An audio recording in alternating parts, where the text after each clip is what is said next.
ሰላም ኣብ መላእ ዓለም ዘለኹም ክብራት ኣሕዋት ሰላም እግዚኣብሔር ምሳኹም ይኹን።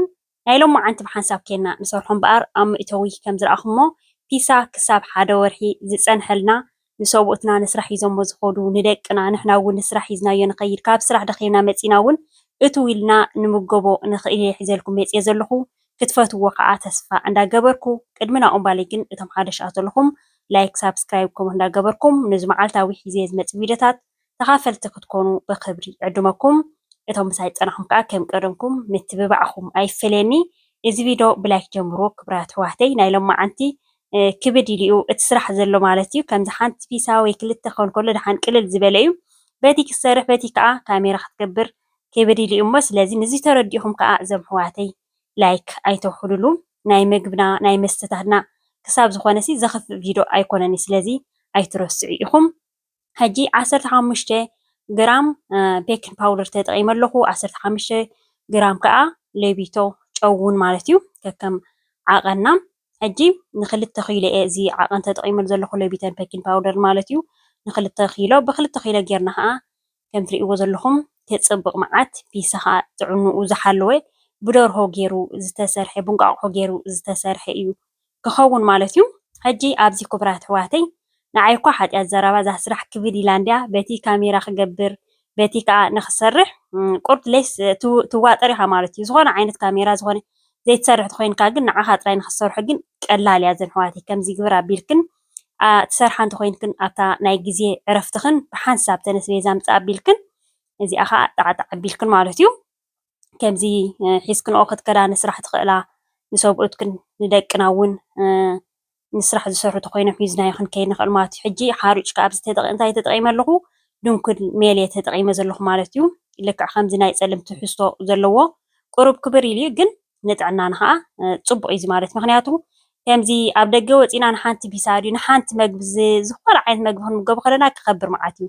ግን እቲ ክብር ዝበለ ኣስቤዛ ጥዕንኡ ዝሓለወ ገዛ ኣቢልና ኣብ ገዛና ክንሰርሖ ከለና ከዓ ብጣዕሚ ፅቡቅ እዩ ማለት እዩ። ሕጂ ኣብዚ ክንለውሶ ከለና ከም እትሪእዎ ዘለኹም ማሽን ገይረ እየ ዝለውሶ ዘለኹ ማሽን እንተዘይብልና ኖርማል ብኢድና ጌርና ክንለውሶ ንኽእል ኢና።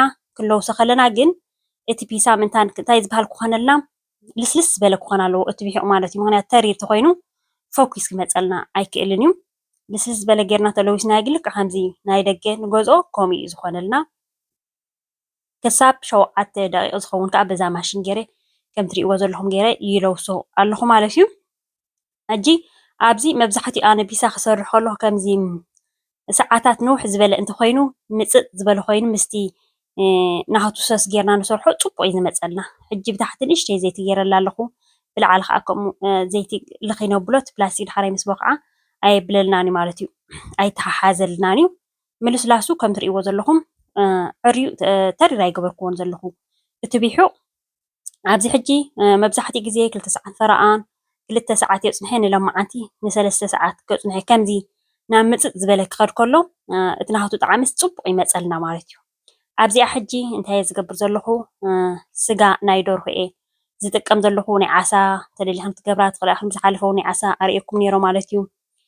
ኣብዚኣ ሕጂ 900 ግራም እንታይ ዝበሃል ስጋ ናይ ደርሆ ኣዳልየ ዘለኹ ኩሉ ብሓንሳብ ኣይገበርክዎን ኣለኹ እቲ ፍርቁ ምስቲ ሶስ ክንሰርሖ ኢና። እዚ ከዓ ንእሽተይ ቀመም ግብር ኣቢልና ጥብስ ከዓ ክነብሎ ኢና ማለት ብድሕሪኡ ብላዕሊ ዝንስነስ ምንታን ክኾነልና ኣብዚ ሕጂ ከምዚ ንደክም እንተኮይንና ስራሕ ተፀጊምና እንታይ ዝበሃል ንኾን እንተኮይንና ኖርማል ብሓንሳብ ጌርና ክንሰርሖ ንኽእል ኢና ፀገም የብሉን እዩ። ሕውስ ኣቢልና ክነብሎ ንኽእል ኢና ግን ከምዚ ጌርና ተሰሪሕና ከዓ ፅቡቅ ይመፀልና ማዩ ንቐፅ ምስ በለ እምበኣር ሕጂ ኣብዚ እንታይ ዝበሃል ክንገብረሉ ኢና በርበረ ፀሊም ፃዕዳ ሽጉርቲ ፓውደር ማለት እዩ ፓብሪካ ከዓ ይገብረሉ ኣለኹ። ሕጂ ኣብዚኣ ጥብስ ዳሕራይ ምስቲ ፒሳ ከዓ ዝጥበሰልና ኣብዚ እንታይ ዝበሃል ክንገብር ኢና ሽጉርቲ ሕጂ በቲኣ ከዓ ማሽን ገይረ ይጥሕና ኣለኹ ማለት እዚ ማይ ንቐፅ ክሳብ ዝብለልና ከም ትሪእዎ ዘለኹም ማይ ወዲኡ ኣሎ። ኣብዚኣ መትሓዚ ክገብራ እየ ሕጂ እቲ ሽጉርትና ከዓ ክገብር እየ ማለት ሽጉርቲ ሕጂ 5 ፍሪ ዝበላ ፍርቂ ኪሎ ዝኸውን ሽጉርቲ ተጠቒመ ኣለኹ ማለት እዩ። ምክንያቱ እቲ ሶስ ናሃቱ ኣብዚ ሒና ክነብሎ ምክንያቱ ከምቲ ብዝሒ ናይቲ ፒሳና ንሰርሖ ዘለና ማለት እዩ። ሶስ እውን ሬዲ ዝኾነ ኣለን ድዩ ናይ ፒሳ ግዜ ንስእልቲ ኮይና ኣምፂና ክንጥቀመሉ ንኽእል ኢና ግን ባዕልና ኣብ ገዛና ተሰርሕናዮ ፍረሽ ማለት እዩ ንጥዕናና ዝበለፀ ማለት ሕጂ ኣብዚ እንታይ ዝበሃል ኢና ክንገብር ዕሪና ይኮናን ቅሉው ክነብሎ ዘለና ኖርማል ሕምስ ሕምስ ነብሎ ምክንያቱ ኣብቲ እንታይ ዝበሃልና ጌርና ስለ ነብስሎ ኣብቲ ኦፈን ጌርና ምስቲ ፒሳ ክበስል ከሎ ኖርማል እንታይ ዝበሃልና ክንገብሮ ሕምስ ሕምስ ኢና ክነብሎ ሕጂ እቲ ስጋ ናይ ደርሆ ዝተረፈ ከዓ ክንገብሮ ኢና ፓብሪካ ሕጂ 2 ፓብሪካ ሓንቲ ግሪን ሓንቲ ከዓ እንታይ ዝበሃል ገብሮ ኣለኹ ቀይሕ ማለት ከም ትሪእዎ ዘለኹም ንዓኡ ከዓ ከቡለ ክጥሕኖ እየ ማሽን ገይረ እየ ክጥሕኖ እቲ ተሪፉ ዝነበረ ስጋና ከዓ እቲ ዝበዝሐ በይኑ ቀሊናዮ እተን ዝወሓዳ ከዓ ምስ ሽጉርቲ ገይረ ክቆልዎ እየ ምክንያቱ እቲ ዘይትን ሽጉርትን ጌርና ክንቆልዎ ከለና እቲ ማዩ ቀጢፉ እንታይ ዝበሃል ኣንቅፅ የብለልና ከም ትሪእዎ ዘለኹም ጌርና ምስ ኣበልና ኮሚደረና ከዓ ክንገብር ኢና ፍረሽ ከምዚ ጌርና እንተሰሪሕናዮ መቸም ብእውነት ከምዚ ጌርካ ኣብ ገዛኻ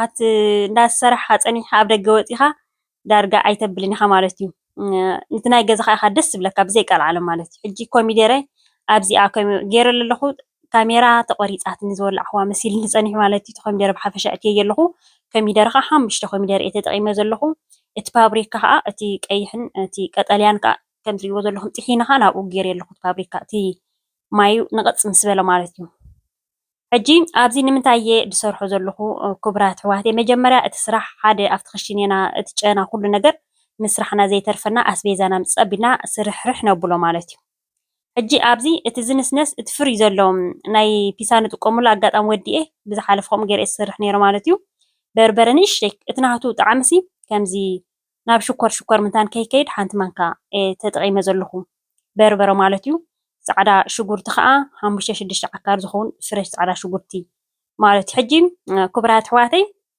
ብዙሓት ካብ ሱፐርማርኬት ክንደይ ኣዋርሕ ዝገበረ ተዓሽጉ ዝነበረ ፒሳታት ዝተሰርሐ ሬዲ ዝኾነሎ ካብኦም ፂና እውን ንደቅና እውን ነመግቦም ኢና ማለት እዩ ኣይነመግቦም ማለት ኣይኮነን ምክንያቱ ምስቲ ግዜታትካ ምስቲ ሰዓታትካ ኢኻ ትኸይድ ግን ዝበዝሕ ግዜ ባነታት ድዩ ከምዚ ዓይነት ድዩ ኣብ ገዛና ተሰራሕና ተመራፂ ሳልሳ ከዓ ሓንቲ እዚኣ ናይ ባኮ ተጠቂመ ኣለኹ ካብቲ ሓፊስ ሳልሳ ከዓ ክገብር እየ ማለት እዩ ካብቲ ናይ ጥርሙዝ ንሱ ከዓ ብጣዕሚ እንታይ ዝበሃል ማለት እዩ ሕፍስ እዩ ዘብለና ብጣዕሚ ሓፊስ እዩ ካብኡ ሕጂ ሓንቲ ገይረ ኣለኹ ሕፍስ ዝበለ ክንገብሮ ኢና ንእሽተይ ኢና ማይ ውዒ ንገብረሉ እምበር ሕፍስ ዝበለ ምንታን ክኾነልና ማለት እዩ ሕጂ ካብ ናይ ሱፐርማርኬት ዝተገዝአ ባነታት ድዩ ዝተገዝአ ኣነ ሓጢያት ዘረባ ከም ትርኢኒ ከምዚ ብፍላይ ግዜ ርክብ ተቢለ እንታይ ዝበሃል እየ ዝገብር በዓልካ ኣብ ገዛኻ ምስራሕ ዝፈቱ ማለት እዩ ሕጂ ኣብዚ ተጠቂመሉ ዘለኹ ኦርጋኒክ ፃዕዳ ሽጉርቲ ፓውደር ማለት እዩ ፀሊም በርበረ ካሙን ጨው ከዓ ገይረ ኣለኹ ማለት እዩ ቀመማት ኣብ ገዛና ንረኽቦ ግድን ኣይኮነን ኦርጋኒክ ተቢልና ግን ዝበለፀት ማለት እዩ ናይ ፒሳ ክንገብር ከለና ብሒቑና ከዓ ከምዚ ትሪእዎ ዘለኹም ብሒቑሲ በኺዑሲ ሓሊፍዎ ከማን ሓፍ ኢሉ መሊእኒ ንእሽተይ ክፍት ኣቢለ ፅቕፅቕጥ ኣቢለ ፀኒሐ ብኢደ እምበር ኣቢሉሎ ሕጂ ዋላ እቲ ንእሽተይ ጨውኒ ከማን ከምዚ ናብ ምፅፅ ዝበለ ዓይነት እዩ ዝኸደልና ማለት እዩ ኣብ ናይ ፒሳ ከምኡ ክንገብሮ ከለና ፅቡቅ ሕጂ እቲ ብሒቑ ልስሉስ ስለ ዘሎ ንኸየሸግረና ከዓ ፅቡቅ ምንታን ክመፀና ሓሪጭ እንዳገበርና ኢና ጥቕልል ክነብሎ ኣብዚ ሕጂ ኖርማል ንኣሽቱ ክንሰርሕ ኢና ሕጂ ኣብ 2 ታይ ዝበሃል ጌርና ማለት እዩ 8 ንኣሽቱ ክንሰርሕ ኢና 3 ከዓ ዓበይቲ ክንገብረን ኢና ማለት እዩ ኣብዚ ሕጂ ንስራሕ ክብለልና ተደሊና ንስራሕ ክቐለልና ተደሊና ኩሉ ዓበይቲ ክንገብሮ ንኽእልና ፀገም ዝበሃል የብሉን እዩ ቁሩፅ ኣቢልና ሽዑ እንዳዓሸግና ከዓ ክነብሎ ንኽእልና ፀገም ዝበሃል ነገር የብሉን እዩ ኣብዚ ተደሊና ብነዊሕ ከም ትሪእዎ ዘለኹም ክንገብሮ ንኽእል ኢና እንተደሊና ከቢብ ክንገብሮ ንኽእል ኢና ፀገም የብሉን እዩ ሕጂ ኣብዚ ሸሓነ ንገብሮ እሞ ብኩዕ ምስ በለ ሽዑ ዝርግሕ ነብሎ ዋላ ሓደ ኣይፀንሕን እዩ ማለት እዩ ኣብዚ ሕጂ ኣነ ቁርት ለይብል ኣለኹ በቲ ናይ መዳመፂ ጌርና ዕንጨይቲ ጌርና ህርብ ተቢልና ከዓ ብጣዕሚ ክፅቡቅ እዩ ዝመፀልና ግን ኣነ ቅሩብ ግዜ እውን ሕፅር ኢሉ ነይሩ ብዙሕ እውን ዘሎ ሓጢያት ዘረባ ጠፊእኩም ንዓኹም ክብድ ይብለካ እዩ በቲ ካሜራ በቲ ናቱ ሰስ ክትሰርሕ ገለ መልታት ጥራይ ቀጢፍካ ክትካረጅ ኢኻ ትደሊ ካብታ ኸሽነ ክቡራት ኣሕዋተይ ብዝኾነ ጣዕጣዕ ኣቢለ እቲ ንእሽተይ ኢንፎርሜሽን እምበር ካብዚ ዝበለፀ ዝፀበቐ ጌርክም ከም ትሰርሕኦ ኣነ ኣይጠራጥርን እንደዘን ኣሕዋተይ ማዓረይ ሕጂ ከምዚ ትሪእዎ ዘለኹም ግብሪ ኣቢልና እንታይ ዝበሃል ወሰኑ ከዓ ቅርፂ ንእሽተይ ኣውፅእ ነብለሉ ልክዕ ከምቲ ናይ ድግዛእ ክንገብሮ ከምዚ እንዳገበርና ወሰኑ ንገብረሉ ብድሕሪኡ ሕጂ እቲ ሶስና ተሰሪሑ ኩሉ ቀመማት ገይረ ሓዊ ህሪመ ዝሕል ኢሉ ኣሎ ኣብዚ ማለት እዩ። ከም ትሪእዎ ዘለኹም ምሕፋሱ ክፅብቕ መዓት ኮይኑ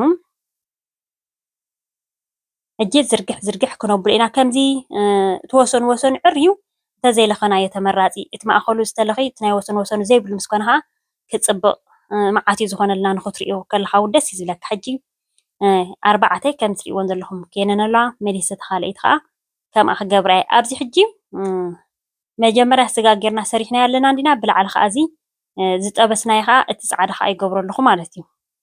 መሊሰ ከዓ ንዚኣ ካልአይቲ ኣብዚኣ ሕጂ ነታ ስራሕ ንሕናስ ግዜ ሓፅረና እዩ ወይ ቆልዓ ይበኸየካ ፅግመኩም እንተኮይኑ ከዓ ኖርማል በቃ ሓንቲ ተብኣ ከላ ከምዚ 4 ጌራ ዘለኹ ሓንቲ ተብኣ ከላ ጣዕ ክተብልኣ ትኽእላ ይኹን ማለት እዩ።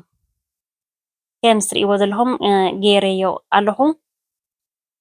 ሕጂ ቺዝ ከዓ ክገብረሉ ኣብዚ ሕጂ ሞዘሬላ ተደሊና ክንገብር ንኽእል ኢና፣ ቺዝ ተደሊና ክንገብር ንኽእል ኢና ማለት እዩ። እቲ ኦፈና ሕጂ ሮሲ ንክፀንሕ ወሊዕናዮ ንፀንሕ ናይ ላዕሊ ናይ ታሕትን ወሊዕ ኣለኹ ብ200 ከዓ ገይረ ኣለኹ ማለት እዩ። እዚ ሕጂ ብሓንሳብ ሳቢና ኣብኣ ከለና ክንእትዎን ማለት እዩ። ብዙሕ ዝደሓን እዩ ከምዚ ዘብል እውን ኣይኮነን ክብራ ተባዕተይ ክልቲአን ሰን ሕጂ ብሓንሳብ ክበስላ እየን ን35 ደቂቃ ከዓ ናይ ላዕሊ ናይ ታሕትን ወሊዕ ከዓ ክበስል እዩ ማለት እዩ። ሕጂ 3 ከዓ ብዓብይ ጌርና ከዓ ክንሰርሖ ኢና ማለት 3 ዓበይቲ እተን ንኣሽቱ ዝረኣኹሞን ከዓ ማለት እዩ። ክቡራ ኣሕዋተይ መቸም ክቡራ ኣሕዋተይ ከመይ ቢዚ ኮይነ ተዋጢረ ገለ መለታት ዝሰርሐ ኣለኹ ትሪእዮ ኣለኹም ኢኹም። ነዚ እንዳረኣኹም ከዓ ላይክ ምግባር ኣይክፈሎን እዩ። እንደገና እውን ንጥቀመሉ ኢና ንሪኦ ኢና እንተሪእናየስ እንታይ እሞ እንታይ ዝበሃል ኣይኮነ ከምዚ ግድንሲ ሕማቕ ነገር ቪድዮ ከዓ ኣይኮነን እዩ። ሕማቕ ነገር ስራሕሲ ኣይኮነን። ሕጂ ካብ ምርስዕ ዝብል ኣነ ኣይትረስዑ ላይክ ምግባር ከምቲ ኣነ ዝበልኩኹም ኣነ ዝከታተሎ እንታይ ቻነላት ኣነ ብዘይ ቀል ዓለም ለኩም ከምዚ ንዓኹም ከቢለ ዘይኮነ እቱ ክትብል ከላ ላይክ እየ ዝገብሮ። ምክንያቱ ቴሌፎን ይድወለካ ወይ ስራሕ ትገብር ትወፅእ ላይክ በቃ ከምኡ ዝገብር ኣነ ማለት እዩ። ስለዚ ተኸታቲልካ ላይክ ክትገብር እኳ ፅቡቅ ድዩ፣ ግን ከምዚ ሕማቕ ነገር ሒዞም ኣይመፁን እዮም ስለ እንትኮን ከዓ ከምኡ እየ ዝገብር። ስለዚ ኣይትረስዑ ርኢና ምስ ወዳእና ክትብሉ ከይትርስዕዎ ምንታይ። ሕጂ ከም ትሪእዎ ዘለኹም እንቋቑሖ 2 እንቋቑሖ ነዚኣ ገይረላ ኣለኹ። እንቋቑሖ ሽዑ ንበልዓ እንተኮይንና እንቋቑሖ ተገይርናሉ ፅቡቅ ማለት እዩ። ከምዚ ኣብ ፍርጅ ዝቕመጥ እንተኮይኑ ንነዊሕ ተኮይኑ ግን ኣይንገብረሉ፣ ምክንያቱ ኣይገበርኩሉ ርኢኹም ኢኹም ማለት እዩ። እቲ ሓንቲ ንሸዓ ንበልዓ ጥራየ ብእንቋቑሖ ገይረያ ዘለኹ። ከም ትሪእዎ ዘለኹም ንኽትሪኦ ኣዝዩ ደስ ዝብለካ ንኽትበልዖ እሞ ክብራት ኣሕዋተይ ኣበይ እሞ ተዝጣዓምሲ በጣዕምኩም ነይረ ብዘይ ቀል ዓለም ክብራት ኣሕዋተይ እዚ ዶ ንዓኹም በዚሕኩም ብዘይ ቀል ዓለም እውነት ከምዚ ንእሽተይ ነገር ሒዘልኩም መፂኻን ብጣዕሚ ኢኹም ተተባብዑኒ ሳፖርት ትገብሩኒ ማለት እዩ። ስለዚ ከምዚ ኣግብር ኣቢልኩም ዋላ ኣወዳት ኮይንኩም ኖርማል እዚኣ ቀላል እያ በቃ ከምዚ እታ ቢሒቑ ኣብኩዕ ኣቢልና ዋላ ቢሒቑ እውን ኣለኮ ተመወዳት ከምዚ ምብኳዕ ገለ እንታይ ተፀጊምኩም ሬድ ዝኾነ ናይ ፒስ ኣሎ ማለት እዩ። ቢሒቑ ከይተረፍአ ኣብኪዑ ድሽየጥ ሕጂ ካብ ቢሒቑ ንገዝእ ደቂ ኣንስትዮ ብፍላይ ተኮይንና ከዓ ካብ ፒሳ ንገዝአሎም ደቅና ከምዚ ጌርና ስራሕ ተበልና ፅቡቅ ማለት እዩ። ክብራት ኣሕዋተይ ነዚኣ ርኢ ኣቢልክን ከዓ ምርኣይ ጥራይ ዘይኮነ ስራሕ ኣቢልክን ደቅኽን ነብስኽን ከዓ እዛ ቪድዮ ሪኢኽን ክትተባባዕ ከዓ ተስፋ ይገብር። ሰላም ሓፍትና ሓቂያ ቀያር ከማን ይኮነልና ካብዚ ፀብሕታት ካብ ገለ ውፅኢልና ንድራር ድዩ ንምሳሕ ድዩ ንስራሕ ሒዝናዮ ንኸድ ድዩ ክትብላ ከዓ ተስፋ ይገብር። ክቡራት ኣሕዋተይ ሕጂ ኣብዚ ናብ ፍርጅ ንክተቐምጦ ኣብ በረድ ክገብሮ፣ ምክንያቱ ብጣዕሚ ጥዑም እዩ ዝናኣሽቱ ከምዚ ጌርና ጠቕሊልና ኣብ በረድ ንክንገብሮ። እታ ዓበይቲ ከዓ ኣብ 4 ቁሩፅ ቁሩፅ ኣቢልና ከምዚኣ ጌርና ሽፍን ኣቢልና ንገብሮ ማለት እዩ። ከይተባላሸወ ከዓ ነዊሕ ይፀንሐልና እዩ። ብፍረሽ ከሎ ብፅፉፍ ከሎ ኢና ንእትዎ ዘለና። ናይ ሎማዓንቲ መደበይ እምበኣር ኣብዚ ከኣኽለኒ እዩ ጀሚረ ክሳብ ዝውድእ ዝተኸታተልኩምኒ ካብ ልበይ ዘመስግነኩም። ንዚ ሪኢኹም እቲ ምትብባዕ ንዓኹም ገዲፈልኩም ኣለኹ። ብካልእ ትሕሶ ክሳብ ዝምለሰኩም ሰላም